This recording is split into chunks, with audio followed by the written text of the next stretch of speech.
right, welcome to the Geek Therapy Radio Podcast. You've got your mental curator, Johnny Hember. I need to pause the podcast that I'm listening to right now, actually. All right, there we go. I was listening to This Is Important, the podcast by the Workaholics guys.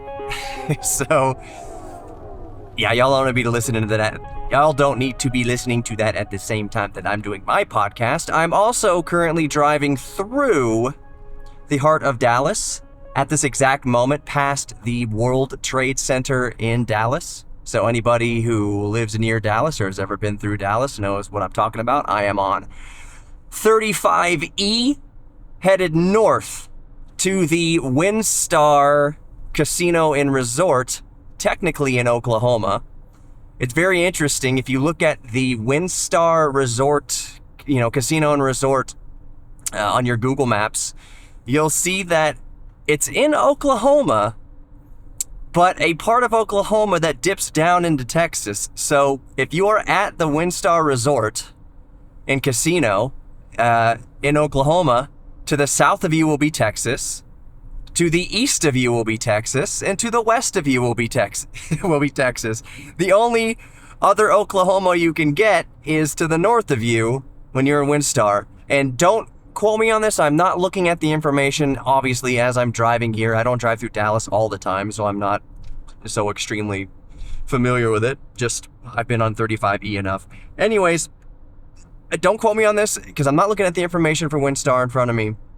But it looks to me like, and I'm not assuming this. I don't know. Let me just say I don't know. A lot of the times, casinos in the United States, especially outside of Nevada, they are owned by native indigenous tribes. So the Choctaw are some that own some casinos around this part of the country. The Cashadas own a lot of different indigenous groups own casinos around the country, and they are on their current reservations. And what it looks like for the WinStar Resort and Casino, it looks like the reservation dips down into Texas. Like there's the kind of natural well, hold on, my GPS is talking.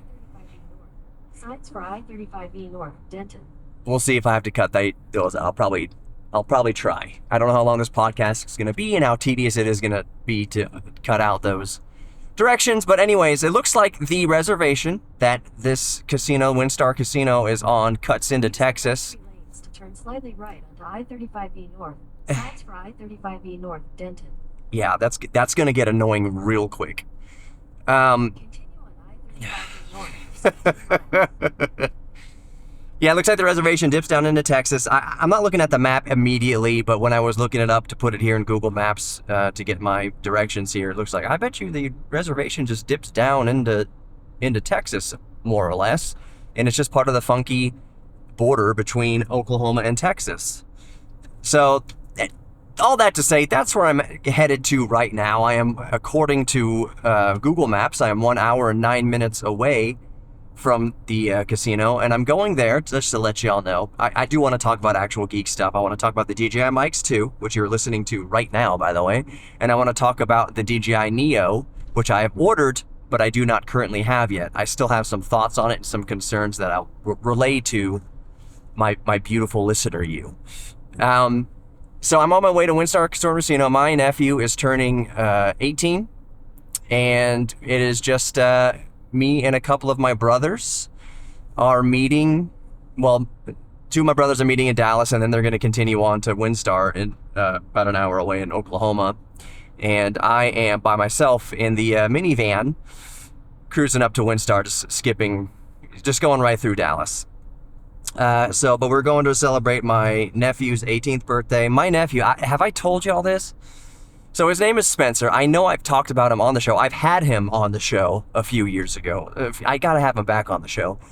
But his first car, it's gonna be familiar to most of us listening. You remember your first car. His first car was his grandmother's a PT Cruiser. I forget what year it was. It's a PT Cruiser, so I don't know, around, I hate to say this, the turn of the century. So it was a PT Cruiser from the early 2000s, and he rocked that for a while, and you know, got some things out of his system with that PT Cruiser. And by that I mean adding lights to tailpipes and so you can light up the smoke, and then sounds that he did stuff to the exhaust, and he put little doodads all over the car, which I did the exact same thing in high school. So many of us have done the exact same thing. We paid in high school way too much attention to our car stereos, but they were never done well. Like, I don't know about other kids, other teenagers, but my car stereos were a fire hazard. Matter of fact, oh lordy, here's a tangent here. For a while, I had my actual first car was a 1974 Volkswagen Beetle. So the 4-cylinder engine probably made 40 horsepower at best. I believe it was a 1200, not the 1600. I think it was a 1200, maybe 1100. But it was awesome. I freaking love that car, and I'm gonna have another Beetle. I've had another Beetle since. My first car was a 1974 Beetle. Later on down the road, pun intended, I had a 1969 Beetle, and I will have another Beetle at some point in my life. Probably also a Karmann Ghia. Once you have a Beetle, once you have an old air-cooled Volkswagen, it's like a potato chip. Once you pop, you can't stop. So anyways, I had my 1974 Beetle, and the stereo rigged up. 1974 Beetles were 12-volt systems at this time. They started as 6-volt systems, like vintage cars. But by this time, 70s Beetles were 12 volts. So everything paired up right, you know, putting the amplifier in there and running the speaker wire, which I was 16, 17 years old. I thought when you're 16 and 17, you think you know everything. Actually, when you're 16 and 17, you do know everything. As far as your 16 or 17-year-old brain is concerned, you know everything by the time you are 16, 17 years old. So that's the headspace I was in. It's like, I know how to wire up speakers, and yeah, ohms don't matter, impedance doesn't matter. What is the most efficient pairing and speaker runs and copper free and talking about air gaps and cold solders.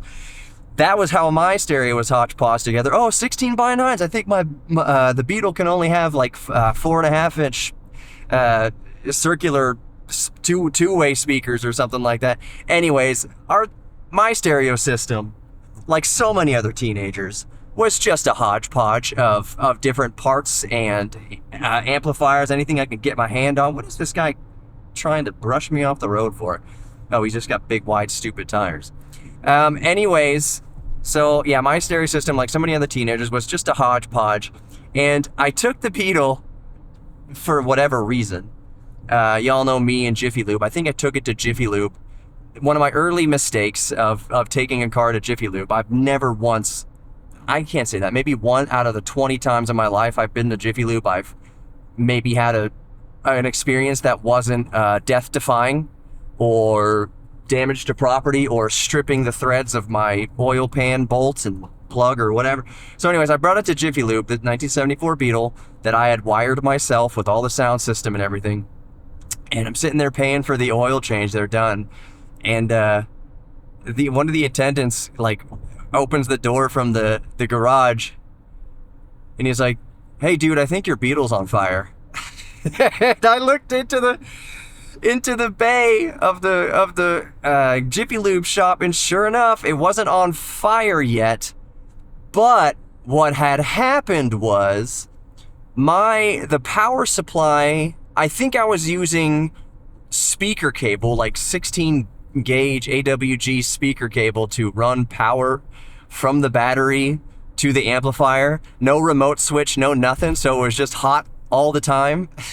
So I had the speaker wire running underneath the bench seat in the back.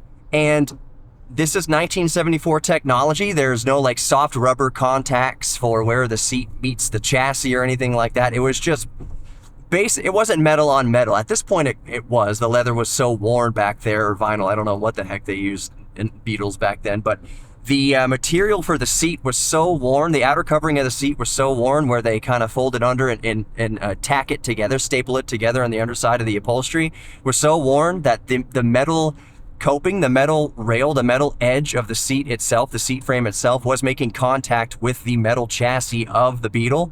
And guess what was in between those two metal contact points? Yep, my crappy 16 AWG, 16 gauge, whatever, speaker wire that I was running straight to the dome of the battery. No capacitors, or definitely no capacitors, no resistors, no any sort of preventative circuitry, no fuses, no breakers, nothing. Just straight 16 gauge wire to the battery being short-circuited by the seat of the Beetle with the chassis of the Beetle. And it was smoking, just like Jim Carrey in The Mask. It was smoking, that Beetle was. The smell of burnt rubber, the smell of burnt plastic. It was... I got there just in the nick of time. I am amazed. Like I don't know if anybody, listening is, probably a few of you have seen burnt wire. What happens to wire that has too much current? The covering of the wire melts in chars. And that is exactly what happened to the speaker wire that I was using as power cable for a 500 watt amplifier or whatever it was. So that was fun. I ran out there, I picked up the seat real quick, and I just basically, I could have electrocuted or burned myself to death. I just, slapped the wire away off, tried to stop making contact with the metal here, start shorting yourself out. I learned a lesson that day of, use the correct wire connecting power cable, and be very careful about how and where you run it. The routing of said cable, especially power cables. So that was I don't know if Spencer had any similar stories to that. I need to ask him on this trip. We're going to go play a poker tournament, and then tomorrow morning we're going to golf. So it's going to be a cool trip. I'll ask him if he's ever set his PT Cruiser on fire by wiring up stereos incorrectly. But all that to say, this 10-minute, however long I was talking about that tangent, all that to say, his current car that he has and has been working on, but I don't think he's been able to drive it fully yet, because part of the deal with this vehicle was that he had to turn 18 before he could drive this vehicle. This vehicle, without further ado, is a C4 Corvette. He has a red and black C4 Corvette. I need to ask it. I need to verify the year, but the C4 Corvette came out in 1984. Remember, I don't know how long you've been listening to Geek Therapy Radio. I've talked about it. I've made videos discussing the point that there was no 1983 Corvette. When the DeLorean came to market, it was at such a horrid time for cars, for vehicles, period, especially sports cars, that Chevy just said, we are just not gonna. Maybe the C4 is not quite ready yet. We're going to take this cue from the terrible vehicle market, terrible vehicle sales market, and we're just going to skip 1983. So Chevy did not make a 1983 Corvette. The C4 Corvette came out in 1984, I believe. Spencer's C4 Corvette is late. I think it's mid to late 80s, so I want to say it's a 1987 C4 Corvette. I don't know, because I'm not a Corvette guy, when the Corvette, when the C5 rolled around. I want to say C5. The C4 was through the 90s. Was C5 late 90s? Was C5 because I'm picturing a C5 Corvette. Was that 1996, 95, 96, 97? I want to say mid to late 90s for the C5 Corvette. Again, don't quote me on that. I'm driving. I'm not looking at any information. I can't Google it on my own. I suppose I could ask Google, but I'm not going to do that. But anyway, Spencer has a C4 Corvette. It is 100% a C4 Corvette. It's not a C3 Corvette. C3 Corvettes are all angular and they have real bulbous, real phallic looking. They're really cool. I've had some neighbors throughout the years that had C3 Corvettes. They're really neat. I think my favorite Corvette's the C2. C2 Corvette is what the astronauts drove. So the C1 came out in the 50s, and then the C2s were the 60s, and they looked awesome. A fastback C2 Corvette for Neil Armstrong in baby blue, shiny pearlescent baby blue. I'm a Corvette guy for that Corvette. The C2 Corvette is amazing. I do like the brand new, or the most recent C8 Corvettes, C8 Corvettes. I do like those, but if I could choose one, like, hey, we're going to give you a free Corvette, you can choose a C2 Corvette that Neil Armstrong, like the kind Neil Armstrong and the astronauts drove for $1, bought from Chevy for $1. I'll tell that story in a second. Or you can have a 2020 C8 Corvette, or like a 21 Stingray, 22, maybe you can have a 24 E-Ray or 25 E-Ray. I don't know what the hybrid Corvette's coming out, but you want a modern C8 Corvette, or you want a C2 Corvette like the astronauts drove? I would choose the C2 Corvette any day of the week. I think they just look unbelievably cool. They're one of the coolest looking Corvettes outside of the Aerovette. That never happened. I think by the time they were doing the C4, no, Aerovette was a prototype from the early 70s, I think, late 60s, early 70s. There was a gull-wing Corvette. It was a mid-engined gull-wing Corvette. Anyways, so Spencer has a C4 Corvette, a red and black C4 Corvette, that now that he's turned 18, he can start driving more. And I agree with that decision. I mean, every parent raises their kids their own unique way. My brother's no different. Spencer, my nephew, is no different. I personally agree with that choice of, hey, child, we'll get this C4 Corvette. It's not in the best shape. You'll get to learn how to work on cars and take care of it, and it's right up Spencer's alley. Like he's a big time geek, just like me, in different ways. But one of the things he is very interested in is in cars. He's very interested in the DeLorean. He was very interested in Cybertruck and all that kind of stuff back when Cybertruck was announced. At least, like he's a car dude. So a C4 is like an awesome car for a budding car dude. So for a budding, like an 18-year-old car dude in 2024, I'll just say car person, because there are car gals out there. Modern car guys and gals, I think a C4 Corvette's perfect. It's not so old that it's completely unusable. Like as Spencer fixes it up and gets it working, and it's already working, as he really puts time into it and energy and passion and blood, sweat, and tears into it. Like it's just modern enough to be still not a complete chore to drive. I love the DeLorean. I love it absolutely to the ends of the earth.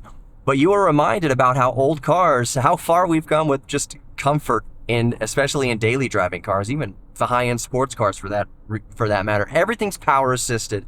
Steering's power assisted. The clutch, if you have 3 pedals, is power assisted. The brakes are power assisted. Drive-by-wire, drive-by-magnet. And a lot of times in cars these days, the front tires are not even attached directly to the steering wheel anymore. It's going through computers and servos and things. But a C4 Corvette is like just modern enough to where you have some creature comforts, like you have assisted brakes. I need to double check on this, but like I believe the brakes are assisted. I think that it's power steering by C4 definitely, if not before that. Maybe the first Corvette was power steering. I don't know, but it's just modern enough that you could drive it around and not be completely wishing that you would amputate your left leg by working the clutch. After I drive the DeLorean in traffic for a few hours, I've been stuck in traffic jams with it as early as maybe 2012 or something like that, and I'm just like, man, I want to cauterize my leg at the hip. Like my calves and thighs were just burning and trembling from using that non-power assisted clutch for a few hours in very heavy Houston traffic. So I think like a C4 Corvette, any kind of I struggle to say modern classic, because 80s cars are, they're 30, 40 years old now. So in my mind, they're modern because that's kind of close to where those are the cars I grew up in. I grew up in 80s vehicles, grew up in 70s vehicles, but they're easier to drive than, let's say, if Spencer got even an old 1974 Beetle. The thing with the Beetles, old Beetles, is I don't think it's not necessarily that the clutch is heavy and things aren't power assisted, because the car weighs nothing. which is part of the problem. The car weighs nothing, especially when you're running low on gas and you have no traction over those front tires. The gas tank in a Beetle is over the front tires, and when you're running low, you're like, all you're doing, like the front tires, I swear, you'll drive down the highway trying to get the Beetle up to 65 miles an hour even, and you just hear the front tires going, they're just barely bouncing, like they're great, they're just skipping off the pavement, which is super scary if you're trying to take a highway overpass curve, like at any speed, really, anything over 55 miles an hour. I remember I was doing this one time with an ex-girlfriend, driving around Houston in the Beetle, and I was doing the flyovers, just a normal kind of interstate flyover between Interstate 69 and 610 or something like that, and I think I was actually going 70. I was in that old Beetle. I was like, I've got momentum. I'm going to keep the momentum through this curve. So I was taking the curve going 70 in an old Beetle that was running low on gas, turned the wheel, and almost nothing was happening. It was a terrifying few seconds. I'm glad I kept my wits about me, because what I did was I kept it in gear and just simply took my foot off of the accelerator, so I would use some engine braking to put some momentum forward on those front wheels, give me some grip so I could steer it a little bit away from the wall. I swear that I was up on two wheels Dukes of Hazzard style for a few seconds in that Beetle going around that curve. Oh my gosh, I hope this mic is actually recording. The red light's on. Yeah, so that, in that sense, that's how that old car, it wasn't heavy to operate because, again, it was very lightweight. There's no power steering in an old Beetle because it weighs nothing. The engine's in the back, there's no weight over the front. It's actually beneficial. If you're the DeLorean doesn't have any power steering, which is great when you're at speed. When you're trying to park it in a parking lot, it's cumbersome. But the Beetle, it doesn't really matter, fast or slow. The steering is light enough because there's nothing there's nothing on the front tires. So I feel like the C4 Corvette is a better match for modern car guys and gals, car theys. I don't mean that facetiously, I'm just being serious. Car theys that want to get into a classic car, but like I said, they don't want to be getting into like a 1958 Chevy Bel Air or something like that. That's big, and Bel Airs are awesome, by the way, especially a two-door 50s Bel Air. Awesome, like a two-tone red and white. Oh, that'd be sick. No, for me, actually, be like two-tone red and black Chevy. Anyways, what model did I say? Bel Air. I thought I said Corvair, which is another Chevy that I actually do want a Corvair, but I'm not going to be. I'm trying not to be too ADD in this podcast. So yeah, I think a better match for a modern car guy or gal is like something from the 80s. You know, something with power steering. That's not a land yacht, you know, it doesn't have all the safety features of modern vehicles. A lot of times don't even have analog brakes for that freaking matter, but also means that there's not a lot of distractions in older vehicles. Like I was thinking about this the other day, and I do want to talk about DJI Mic and DJI Neo, so just stick with me. I was thinking about that the other day that, as Spencer cruises around in a C4 Corvette, he doesn't have the Android Auto and Apple CarPlay and all sorts of things to distract him. DVD players. I guess there is still DVD players in cars, but you don't have all the kind of modern distractions. Yes, you can put your phone up in the air conditioning vent or whatever to look at your maps, but there's nowhere near the amount of distractions in modern cars. There's nowhere near the amount of safety protocols, safety devices in vintage cars. Like the old Beetles, there's no airbags. You are the crumple zone in a VW bus where you're just sitting on the windshield. You're sitting out in front of the front tires. You are the airbag in some old cars, especially old vans, like cab forward vans. So it's not as safe in that regard, but at the same time, there's less distraction. You are paying a lot more attention, and I am 99.9% certain that Spencer's C4 Corvette is a manual transmission, so as God intended. Is it manual? Gosh, there's all these things I need to verify. Like the important tidbits. Is it manual? I think it is. think I need to verify. I'll let y'all know in the next podcast after I talk to Spencer. He sent me a picture of it a while back, but I can't look at it right now. Might have been on my old phone. So anyways, there's less distractions, so you're going to pay more attention to the road. If it is a manual transmission, in my opinion, that does make you a safer driver. And I think even statistically, that's been proven true, is that people who have manual transmissions get less tickets, way less accidents, because you're just more involved in the drive. The modern vehicle, I'm in a 2018 Chrysler Pacifica plug-in hybrid right now. It is the most luxurious vehicle that I've ever owned, for sure. It's one of, if not the most luxurious, geeky, techie vehicle I've ever been in my entire life. It's truly amazing. But I'm in a cocoon here. Like, it's got double paned windows for sound isolation and all sorts of... It is a comfy car. The seats in the back are captain seats. They're currently removed on this road trip, but they're well, one of them is. They're super cushy, and you got a TV screen in front of you that you could have Amazon Prime, like a Fire Stick, plugged into.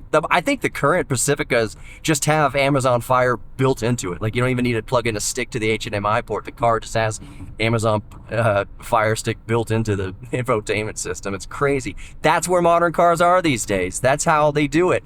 So it's very, very cushy, but I'm in a cocoon. And I think that leads to more distracted drivers. I think that not even distracted drivers, I think it just leads to more people that don't take driving seriously at all. You become complacent.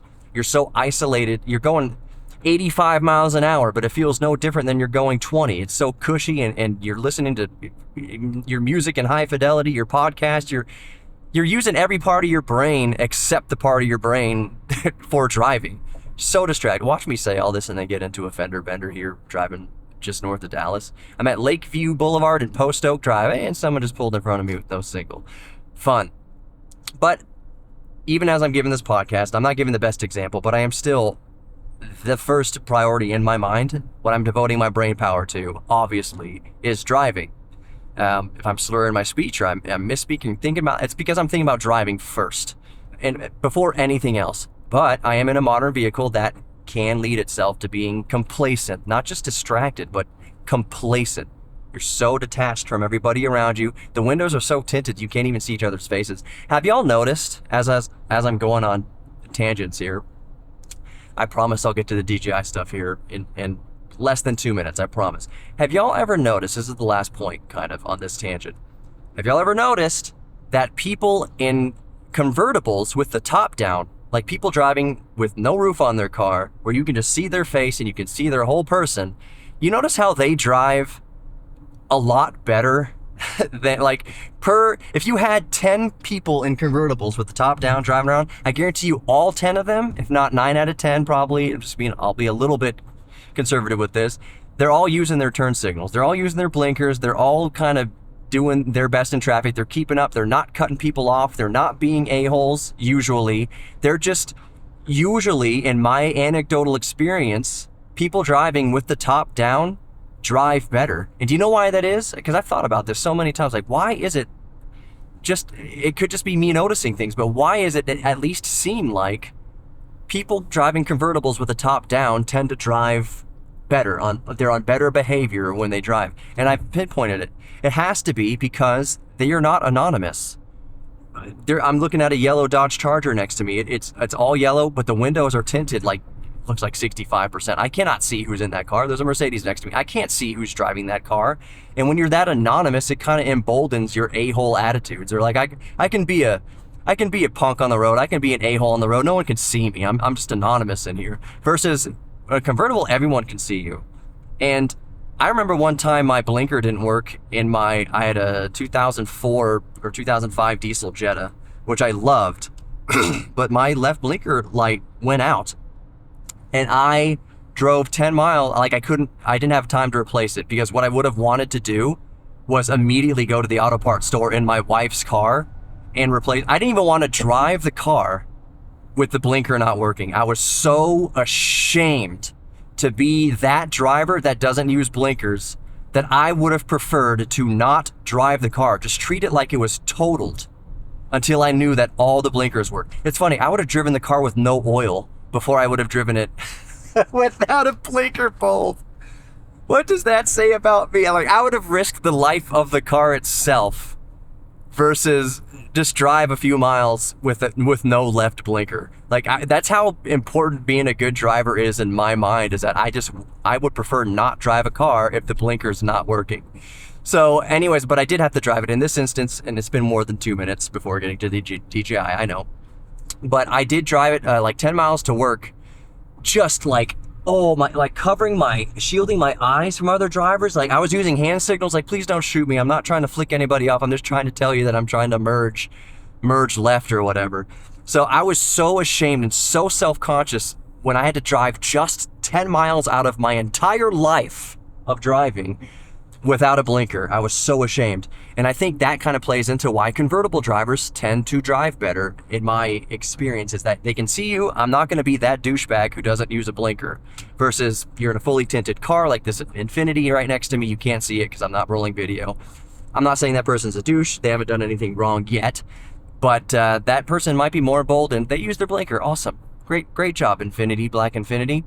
But I wouldn't be surprised if they didn't, because you can't see inside there. So that's it. I think people drive convertibles. Now, if you're driving a convertible with a manual transmission, you might as well be Mario Andretti. Like, you're the best. You're the best driver that there ever was. Or Michael Schumacher or something like that. If you drive a convertible, manual transmission, like if you drive a convertible Miata, that person is Michael Schumacher. Every single person in the world who drives a 6-speed manual transmission convertible Miata with the top down, that is Michael Schumacher in there. I think he was injured.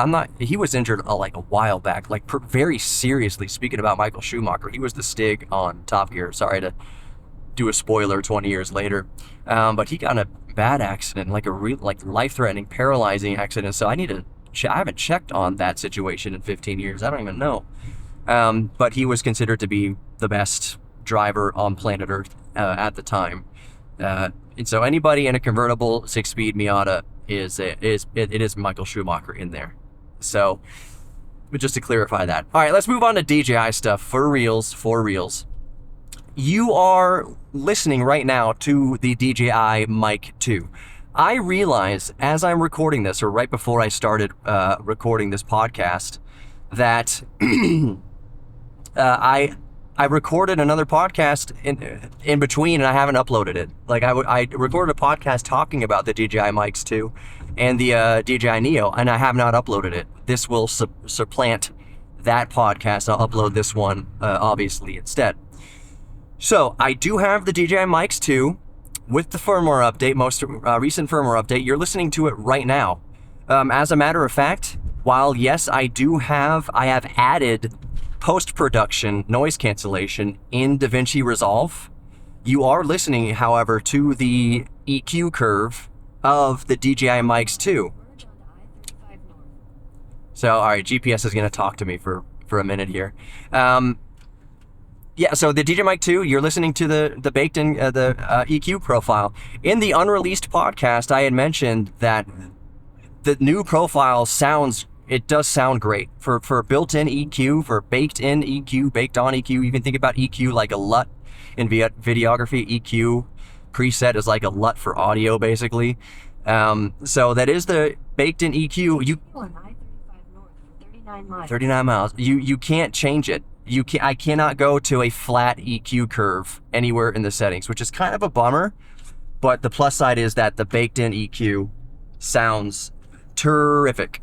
So that's what you're listening to. I've put some compression on it. I've added a compressor to even out the audio a bit, but the EQ, as far as how good my voice sounds, that's the baked in EQ. Now, as I'm driving down the freeway here at 70 miles an hour, noise cancellation in DaVinci Resolve is certainly doing its work. So it's probably not going to sound as high fidelity as if I was just standing still in a soundproofed room with no reverberations and no snapback, no echo, no nothing.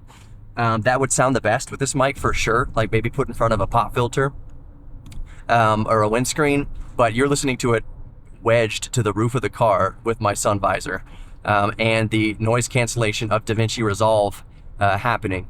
I don't know if I can see, I want to do a test, and I'll do a test eventually, of the noise canceling built into the DJI Mic 2 versus the noise canceling in DaVinci Resolve. I have not tested the noise canceling baked into the microphone. You're not listening to that right now. If I can figure out how to do that on the fly here, my concern is I haven't spent enough time with the DJI Mic 2s other than I use it on a quick project for the museum, and the EQ right out of the box for the new firmware update sounds really good. The baked in EQ means like, oh wow, I actually don't have to EQ this in post. That is, for as far as preset EQs for labs go, it's so good that for a quick run and gun, like making YouTube shorts, I feel totally comfortable not EQing the microphone because it just sounds really good. It's nice and sweet and a little bit scooped in the mid-range. It sounds really good out of preset EQ. So I'm not too bummed that you can't select a flat curve, and you can always go in after the fact. Even without a flat curve, you can go in after the fact and EQ to taste. It's just better to start with. I keep forgetting, y'all haven't heard me mention this yet, but I mentioned in the podcast that I'm not uploading. Basically, a flat EQ curve is like recording in log format with your video camera. You start with a nice, flat, bland color profile that is ready for post-production.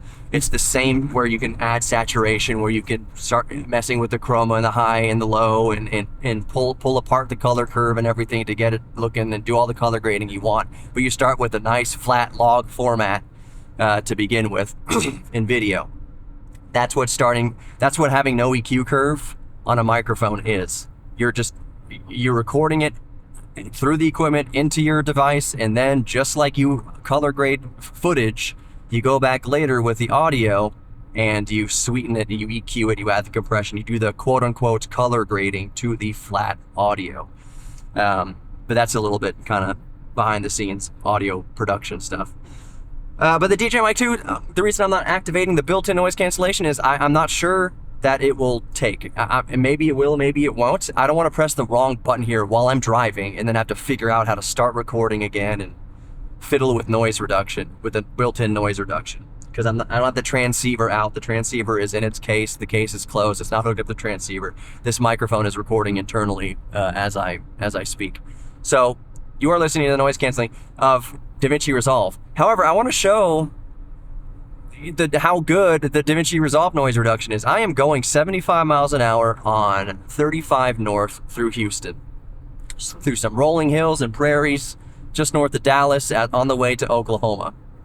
And I'm going to turn off DaVinci Resolve's noise reduction now. So this section, you're listening to me speak without the noise reduction. My voice should sound better. Like my voice, just think about my human voice, should sound better. There's a lot of noise. The noise floor in here right now is, 50 or 60 dB easy, if not like 70 decibels as I'm cruising down the interstate here. So the noise floor is very high, but my voice should sound nice and sweet. Now I'm gonna reactivate the noise reduction. Now you're hearing it with the noise reduction. It sounds better. I guess that goes to your taste. I'd rather listen to somebody's voice without so much ambiance. You can dial the slider, like I can dial in 80% of background noise, 20%. If I was to hide the fact that I was recording a podcast in a vehicle going 75 miles an hour down an interstate, you just hear the audio and be like, oh, it just doesn't sound, his voice is sounds a little modulated, a little muffled, a little roll off on the high end, whatever, wherever the AI algorithm's cutting the noise, you'd hear my voice clearly, but it would sound altered. So I like to leave a little bit of the ambiance, a little bit of the car noise, just barely anything when I record podcasts in the car. Another reason I want to do that is if somebody's honking a horn around me, or I honk my horn, or whatever is happening, I don't want that to be distracting if you're driving. That's a big thing. My brother's calling on the phone right now. Hearing car horns and stuff in vehicles while you're driving, in podcasts and radio is terrible. It's actually against the rules of the FCC. Anyways, let me take the call from my brother. I'll be right back. I'm about 30 minutes out from Windstar Casino and Resort now. My brother's just calling to see where I'm at because they're pulling up there too. They left from Dallas. It doesn't matter. Y'all don't care about the logistics how me and my brothers are getting to Dallas, but younger brother cruised up from Houston, met my brother in Dallas, older brother in Dallas, and them two took one Tesla Model 3 up to Windstar. And I just said, we're prefer to keep a vehicle, my vehicle, on hand at all times instead of carpooling some of the way, because I've got a infant at home, and there, as of recording, I'm getting pissed off thinking about it, but there's another tropical storm gearing up in the Gulf. Another one. Is it going to hit us? I hope not. And some people are saying, oh, it's definitely not going to hit us. They said the same thing about Beryl when it was 4,000 miles away. Oh, everyone's freaking out about nothing. It's not going to hit us. Now, any hurricane coming towards the United States could hit us, could hit you. So anyways, at the moment, there's another tropical storm depression. I don't know what it is at this point as I'm recording, but it's stirring there in the Gulf. It has its cone tracked towards the Texas Gulf. It's moving. It's as of now, the models are tracking farther east to Louisiana. But regardless, I wanted to have, and the impacts of it should be kind of later this week, midweek. So I wanted to have my vehicle available to me at any moment that I needed to pull up anchor and go home and start battening down the hatches for another freaking hurricane. So that's the DJI Mic 2s. Again, you're listening to me recording through right now. We went through all the kind of the noise reduction of DaVinci Resolve. DaVinci Resolve's noise reduction is awesome. I need to remember, I always set myself up for these. I try not to do these heavy edits, obviously. If you've been listening to Geek Therapy Radio, once in a while I'll do some fancy footwork, and I try to keep things really clean. Like, I'm a stickler about getting the best kind of audio quality possible. But as far as like production value for Geek Therapy Radio, as far as like adding sound effects and adding chapters and adding out points and in points and da-da-da-da-da, when I'm doing these off-the-cuff podcasts, I'm trying to do them honestly as simply as possible. You know, like, you've been following me for a while. You know, I've got kids now, and job is tight, and I'm recording a podcast in the car, for God's sake, because that's the only chance I can get to do it. So I'm not trying to load my plate up with a whole bunch of production value for podcasts like this. The production value of Geek Therapy Radio is going to get cooler in the near future. It's not. I know some of y'all. If I heard a podcast host that I liked saying that, oh, my podcast is about to get a lot cooler, my heart would drop a little bit personally, because I'm thinking, oh Lord, are you going to add a bunch of stupid sound effects and dumb bed music and flashy production value and all this and that to like Morning Zoo, like you're listening to a dumb FM radio host? Hey guys, welcome to the Morning Zoo. You're at the 94.5, the buzz, and I'm not saying that Rod Ryan is a Morning Zoo dope. He's a longtime legend, but Morning Zoo refers to AM or FM radio, where the people talking, the host talking, it sounds like just I want to say the word dip S-H-I, blank, blank, blank. Just sounds like a complete chode, like a total Chad. Sounds like an idiot. You're adding all sorts of fart sound effects and diarrhea this and the zany that, and trying to break people's relationships up and catch people cheating and da-da-da. There's a place for that. But if a podcast host said, I'm about to up the production value of my podcast, that's where my head would go, is, oh no, you're about to kind of lean into basically all this substance of no value, just a whole lot of lip service, a whole lot of nothing. So that's not what I mean by Geek Therapy Radio is going to get cooler here in the near future. I just mean it is going to get... The audio production is not going to change. Like, it's going to sound very good. It's going to sound as good as I can get it to sound, but I'm not adding, there's not going to be a whole bunch of sound effects and crazy this and that. I'll use intros and outros and bump music and things like that, but it's not going to be super slick. Like, I'm not going to make it sound like super sound design and slick. Maybe some episodes will be, but that's not what I'm talking about. I just mean that the scope of Geek Therapy Radio is about to get very... much more, I guess, I don't know how to explain it. Cooler is the best way I can put it. Just stay tuned for that. I'm still figuring out the logistics. But yeah, so let's move on to the DJI Neo. In the podcast that I have not uploaded, and I won't upload because I'm talking about the information again, I remarked on launch day, I recorded that the DJI Neo had released, and I had never ordered a drone faster in my life. I was super excited for the DJI Neo. And I will explain why I'm excited for it. I did order it, and I did order the DJI NC3, like the remote that goes to it. And oh gosh, what's the other model? It's the newest.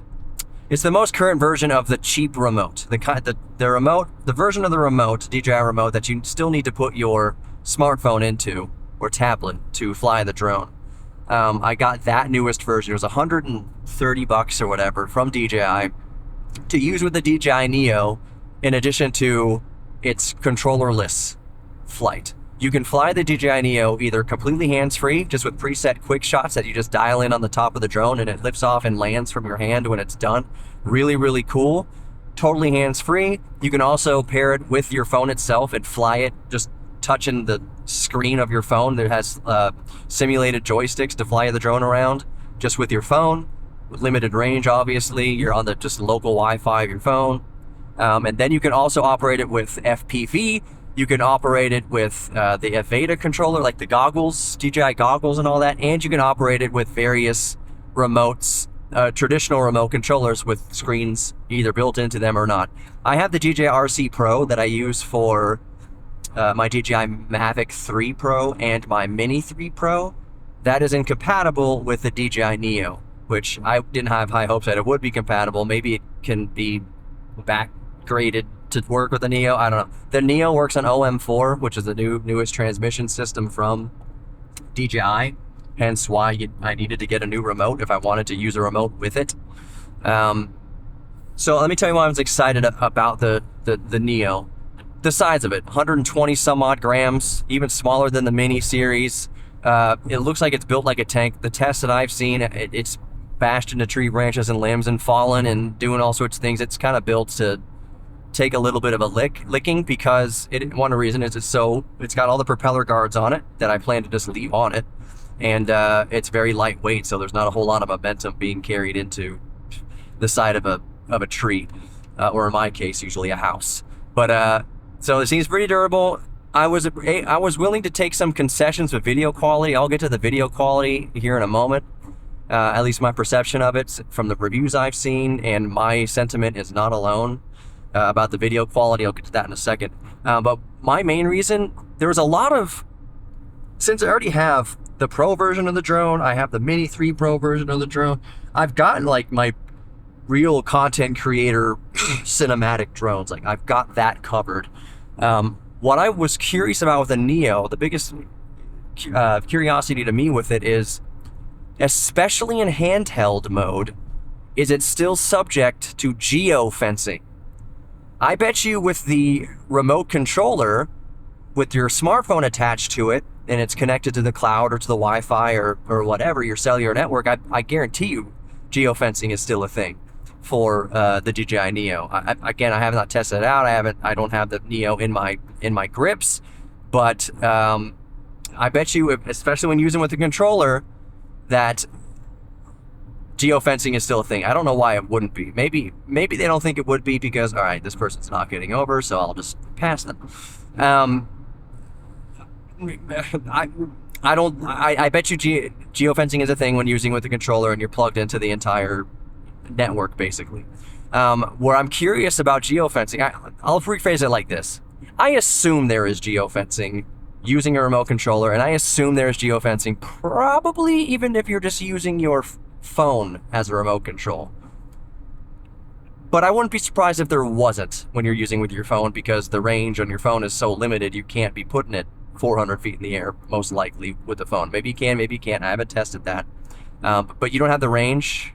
You definitely don't have the range using a drone with your phone. I know that because I have used DJI drones with only my phone. The first Mavic, if you remember, at least the first Mavic, had this cool mode where you could just use it with your phone. It's like, that's really cool. That is very much not the preferred way to operate a drone. It sucks to be rubbing your thumb on a screen and trying to control a drone. It's awful, actually. But if that's all you have, if you're really packing light and all you want to pack is your drone and your phone, knowing that you could at least get an intentional shot with your phone, more or less, and the drone without busting out another computer, without busting out another controller, without adding any more accessories to it, that was really cool. Mavic 3, I know, can't do that for sure. It cannot do that. So it's cool that a DJI drone, again, at least has the option to operate from the phone, the app within the phone. I assume that's going to be still geofenced, or I just wouldn't be surprised. But what I'm really curious about is their geofencing if you're just using it in standalone mode. All you're doing is quick shots. It flies to and from your palm. The altitude is absolutely limited to whatever the pre-shot setting is. You can adjust the quick shots to go like near, close, and far, near, middle, far, whatever, both in altitude and distance, like in follow me mode and orbit mode and tracking mode, forward tracking, backwards track, like also you can set kind of the preset distance. If you're not going to use a remote, if you're not going to use your phone and you're just going to tap the button on top of the DJI Neo, it's preset altitudes and distances. And it's not connected to a cellular network. It's not connected to Wi-Fi in standalone mode. So if it's not connected to a cellular network or Wi-Fi in 100% standalone quick shot mode, would you still be subject to geofencing? And you can see where I'm going with this, that I hope it's not, because I'll give you one use case scenario. There are a lot of places that I would have loved to get just an aerial shot, like just go up 50 feet, even 20 feet, 30 feet in the air. That's it. And just get a different perspective on something. Not even orbit, not even just like get up and snap a photo, or get up and snap just a really quick kind of parallax movement, just very quick, like 40 feet up. No bother to any planes, no bother to nothing.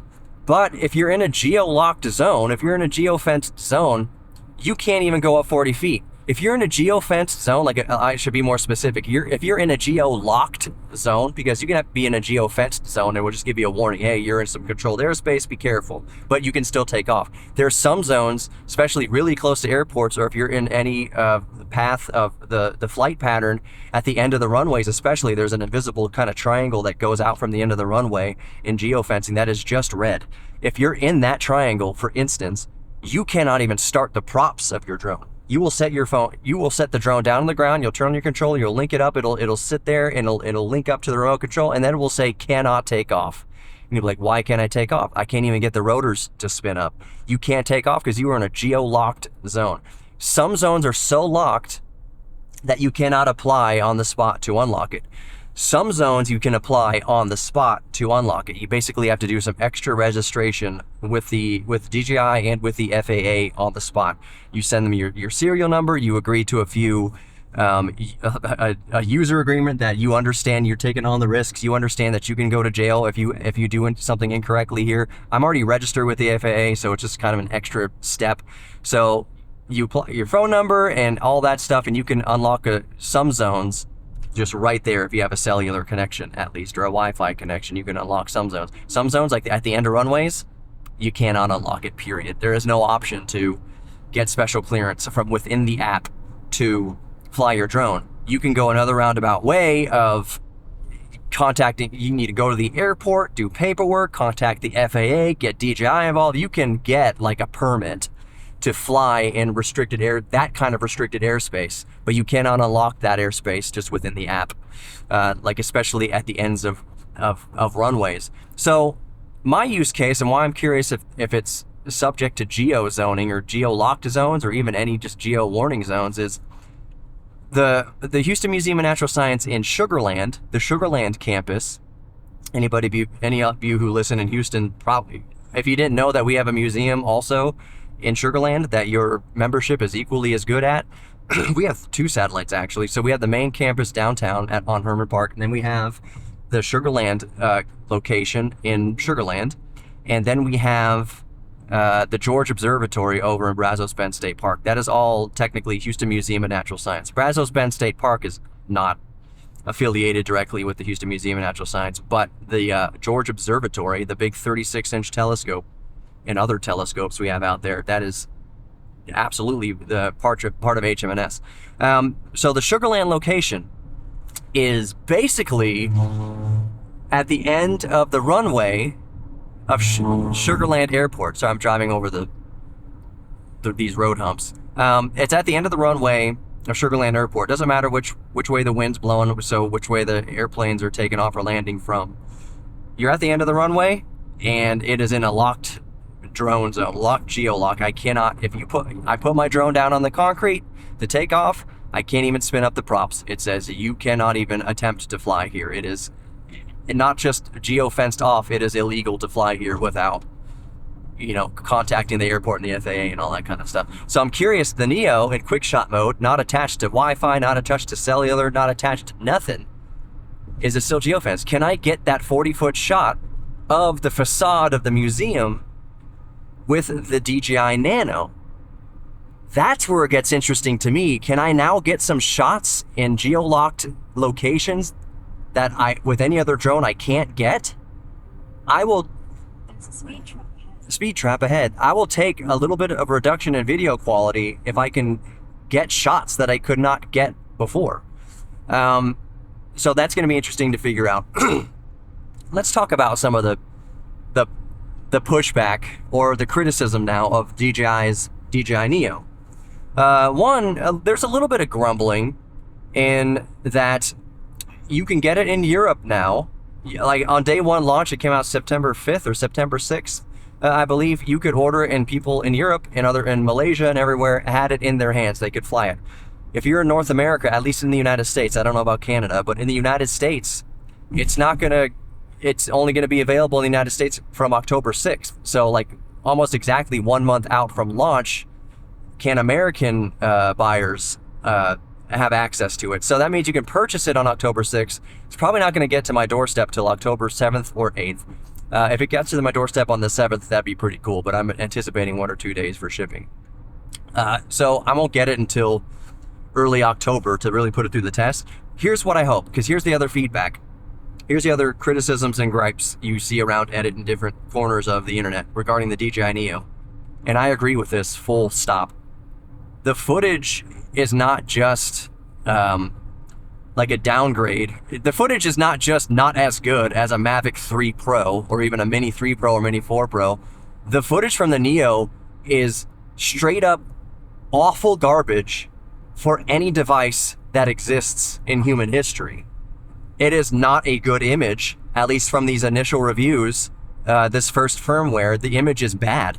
And now the argument is, and I can understand this, it's the cheapest drone, by far, it's the cheapest drone that DJI offers. And it is not meant for cinematographers and serious content creators and people working on movie sets and all that stuff. It's not meant for that. It's meant just to take whatever footage it gets you. I think it's like 700 megabit, sorry, not 700, that'd be amazing, like 70 megabits per second, if that, 8-bit for sure, quote unquote 4K. The footage looks like sharpened 720p. Sharpened 720p. That's a hard phrase to say over and over. Sharpened 720p. So the image coming out of it is not good. It's actually really bad.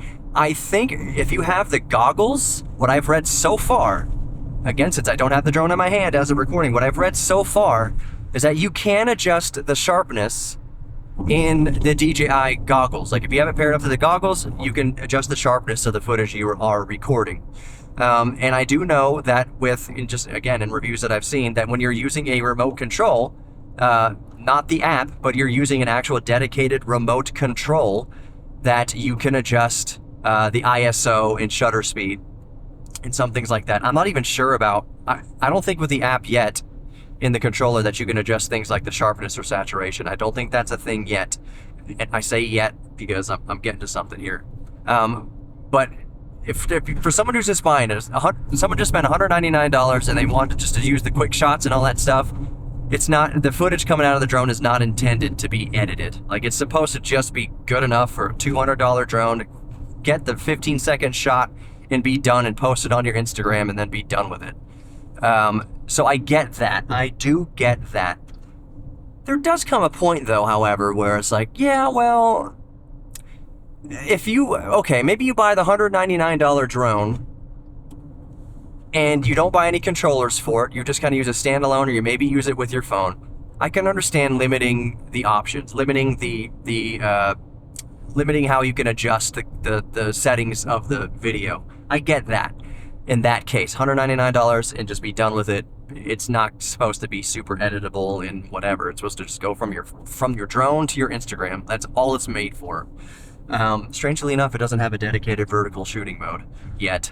I keep saying yet. So I'll spare the other kind of specifics about the video. You can, at this point, from what we understand, you can adjust the sharpness in the goggles, but you can't adjust it with the remote control. Like, it's all over the place. The video is not good, and people understand the caveat of, oh, it's a $200. What do you kind of expect? Here's what I expect. For the people that buy the $200 drone and decide to buy the $150, $130 RC N3 or whatever remote control, if you're spending an extra $100 or so on the remote control to have more full control over the DJI Neo, those people who spent the extra money should be able to adjust the footage as much as they humanly possibly can. If you're using the DJI Fly app with an actual dedicated remote control for the DJI Neo, you need to be able to adjust saturation. You need to be able to adjust sharpness for dang sure. And you need at least some more cropping options. I've heard that like even 2.7K 4x3, quote unquote full frame, would be an excellent option to have. Just disable all the rock steady motion, whatever, and just have a pure quote unquote open gate of the 1/2 inch sensor in 2.7K. I agree with that too. My point is, if you're using that remote, if you spent the extra money to have the remote, you spend the extra money to have that much control, more control over the Neo, you should have that much more control over all of the Neo. You should have the sharpness adjustment, you should have the saturation adjustment, you should have the white balance adjustment, in addition to the ISO and the shutter speed and whatever else you can throw in there. I think even if possible, just for giggles, even though it's kind of like, it seems a little bit pointless, but like you should have a log profile, like DJI log, what is it, log 2 or log 3, whatever. It's like a light log profile. It's not all the way desaturated, but it's something to work with. It's a little bit of extra headroom to have in post-production, even though it's just 8-bit video, whatever. I would take an option to record 10-bit 1080. Like, that would be cool to me, like 10-bit 1080, maximum 30 frames a second, but it's 10-bit, and you have a more control over the footage post-production. That'd be super cool. But my point stands. If you buy the Neo by itself, having no options for the video, fine.